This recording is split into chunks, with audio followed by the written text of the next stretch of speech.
किन्नर महामंडलेश्वर हिमांगी सखी का बयान, जितनी भी ऐतिहासिक मस्जिदें हैं वे पहले मंदिर थे, उनको मस्जिदों में तब्दील किया गया। रुद्राणी कला ग्राम ओरछा में आयोजित राम महोत्सव में सम्मिलित होने आए बॉलीवुड अभिनेता सुरेंद्र पाल जी और विश्व पहले किन्नर महामंडलेश्वर हिमांगी सखी ने डॉक्टर संदीप सरावगी के कार्यालय में पत्रकारों से वार्ता की है। एक कार्यक्रम में हिस्सा लेने के लिए झांसी पहुंचे किन्नर महामंडलेश्वर हिमांगी सखी ने बुधवार को बड़ा बयान दिया है। उन्होंने कहा है कि देश में जितनी भी ऐतिहासिक मस्जिदें हैं वे पहले मंदिर थे, बाद में उनको मस्जिदों में तब्दील कर दिया गया। चाहे ज्ञानवापी मस्जिद हो या अन्य पुरानी मस्जिद, उनकी छानबीन होनी चाहिए, क्योंकि कहीं ना कहीं इन मस्जिदों के अंदर हिंदू संस्कृति छुपी हुई है या छुपाई गई है। इसीलिए जहां जहां पुरानी मस्जिदें हैं वहां आर्कियोलॉजिस्ट को भेजें और चेक करें कि मस्जिद की नींव में हमारी सनातन संस्कृति छुपाई तो नहीं गई। ज्ञानवापी से सब समझ आया। किन्नर महामंडलेश्वर ने कहा कि वाराणसी की ज्ञानवादी मंदिर से सब समझ में आ रहा है, क्योंकि जो वीडियो ज्ञानवापी के अंदर के देखे वहां भगवान शिव का शिवलिंग निकला है। उस शिवलिंग को खंडित करने की कोशिश की गई। उन्होंने कहा कि सब धर्म के लोग दायरे में रहकर प्रभु और खुदा की इबादत करें, मस्जिद के अंदर इबादत हो, न कि सड़कों पर। मथुरा की ईदगाह मस्जिद को वापस मंदिर बनाए जाए। मथुरा की ईदगाह मस्जिद पर हिमांगी सखी ने कहा कि मथुरा कृष्ण जन्मभूमि है, धर्म की बात है तो मजहब बाद में आया, पहले कहाँ था कृष्ण जन्मभूमि पर मस्जिद, यह बताया जाए। हमारी मांग है कि कृष्ण जन्मभूमि पर बनी मस्जिद को वापस मंदिर में तब्दील कर दिया जाए। गौरतलब है कि विश्व की पहली महिला किन्नर हिमांगी सखी मध्य प्रदेश के ओरछा में आयोजित राम महोत्सव में शिरकत करने आई थी। इसी के चलते आज झांसी में पत्रकारों से रूबरू होते हुए उन्होंने अपनी बात रखी। वहीं डॉक्टर संदीप सरावगी और सपना गुप्ता ने बॉलीवुड अभिनेता सुरेंद्र पाल और महामंडलेश्वर हिमांगी सखी को फूलों का गुलदस्ता और शॉल बैठकर आशीर्वाद लिया। इस अवसर पर संघर्ष सेवा समिति संस्थापक अध्यक्ष डॉक्टर संदीप सरावगी, सपना गुप्ता और पदाधिकारी भी मौजूद रहे। क्या मानना है?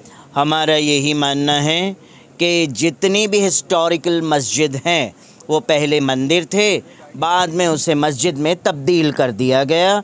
तो जितनी भी सारे चाहे ज्ञानव्यापी मस्जिद हो, अन्य और कई मस्जिद जो पुराने हैं उनमें भी छानबीन करनी चाहिए, क्योंकि कहीं न कहीं उन मस्जिदों के अंदर हमारी हिंदू संस्कृति छुपी हुई है, छुपाई गई है, और वो ज्ञानव्यापी मंदिर के थ्रू से हमें समझ में आ रहा है। क्योंकि जो वीडियोस हमने देखे हैं ज्ञानव्यापी मस्जिद के अंदर के भगवान शिव जी का वहाँ शिवलिंग निकला गया है और उस शिवलिंग को खंडित करने की कोशिश भी की गई है, और उसके साथ साथ शिवलिंग के ऊपर जिस तरह से वज़ू करने की बात आई है वो बहुत ही गलत है। हमारा सनातन धर्म किसी को भी है ना अलग पक्षों से नहीं देखता है। हमारा सनातन धर्म सबको अपना मानता है, चाहे वो हिंदू हो, मुस्लिम हो, सिख हो, ईसाई हो, सबको अपना मानता है। मगर हम सबको अपने दायरे में रह के कार्य करना चाहिए।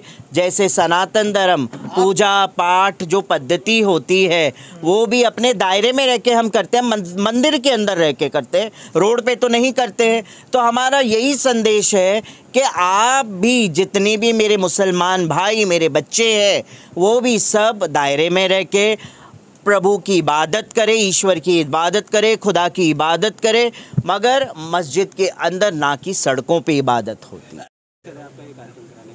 कोई मकसद नहीं है। सच्चाई ये है कि राम राजा भगवान जी का राम महोत्सव जो है उसके लिए सारे एक्टर्स, हमारी महामंडलेश्वर, सारे लोग आ रहे हैं, और सबसे बड़ा उद्देश्य ये होता है कि आने वाली पीढ़ी को इन सब चीज़ों में रुचि हो, इंटरेस्ट हो, क्योंकि अपना जो कल्चर है वो दूसरी तरफ जा रहा है। तो भगवान से संबंधित या किसी भी धर्म से संबंधित कोई भी जब अच्छा कार्य या किसी की भी सहायता या कोई भी बेस्ट जब काम होता है तो मैं संघर्ष सेवा समिति अध्यक्ष संदीप सरावगी उस काम में सबसे आगे रहता हूँ। इसलिए इस राम महोत्सव में भी मेरा जो रोल है वो अग्रणी रोल है, सबकी सेवा करना। और जो हमारे बुंदेलखंड की धरती पे पैर रखे हैं, हमारी दीदी महामंडलेश्वर जी, हमारे भाई साहब सुरेंद्र पाल जी, या कोई भी एक्टर या कोई भी आदमी जो हम लोगों को प्रोत्साहन करने के लिए यहाँ आता है, उसकी सारी व्यवस्थाओं की, सारी बातों की व्यवस्था मैं ही करता हूँ। और मैं चूँकि समर्थ जीवन झांसी की जनता को दे चुका हूँ, तो मेरे दोस्तों से, मेरी झांसी के नागरिकों से यही उपेक्षा है। यही मैं आपसे कहना चाहता हूँ कि भविष्य में भगवान से संबंधित या बच्चों के प्रोत्साहन के लिए या किसी गरीब की सहायता के लिए आप लोगों की जब भी मुझे ज़रूरत पड़े, आप लोग कंधे से कदम मिलाकर मेरा साथ दीजिए, क्योंकि सारे लोगों के, गरीब लोगों के आंसू पहुँचने में या किसी एक काम में आने में ही मैं अपना आपको भगवान समझूंगा। धन्यवाद। जय बुंदेलखंड। अपडेट मीडिया के लिए महामंडलेश्वर से ब्यूरो रिपोर्ट।